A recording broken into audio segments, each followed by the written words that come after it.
ఒక ఇంటిలో భార్యాభర్తలు ఉంటారు. చిన్న గొడవ పెద్దదై చివరికి వారిద్దరూ మాట్లాడుకోవడం మానేశారు. ఒక్కొక్కరు ఒక్కొక్క గదిలో తలుపు మూసేసుకుని వేరే వేరే వంట చేసుకోవడం మొదలుపెట్టారు. ఆ ఇంట్లో 2 ఎలకలు కూడా ఉన్నాయి.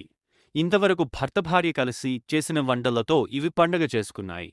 కిచెన్ దగ్గర వీళ్ళకి స్వర్గం. కాని ఇప్పుడు సమస్య పెద్దది. ఏ వంట తినాలి, ఎవరిది వదిలేయాలి అని ఎలకలు టెన్షన్ పడ్డాయి. చివరికి టాస్ వేయాలని నిర్ణయించుకున్నాయి. టాస్ గెలిచిన మగ ఎలక భర్త చేసిన వంట దగ్గరికి వెళ్ళింది.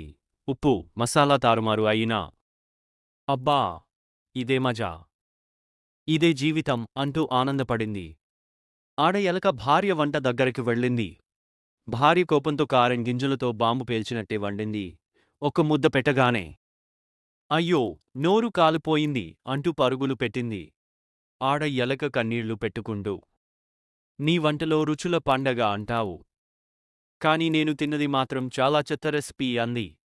మగ ఎలక నవ్వుకుంటూ మనుషులు గొడవ పడితే వాళ్లకే నష్టం అనుకున్నా, కాని అసలు నష్టం మనకే అయిందిరా అన్నాడు. దాంతో ఆ ఎలకలు ఫిక్స్ చేసుకున్నాయి, ఇక భర్త భార్య కలిసే వంట చేసే వరకు మనం కూడా ఉపవాసం.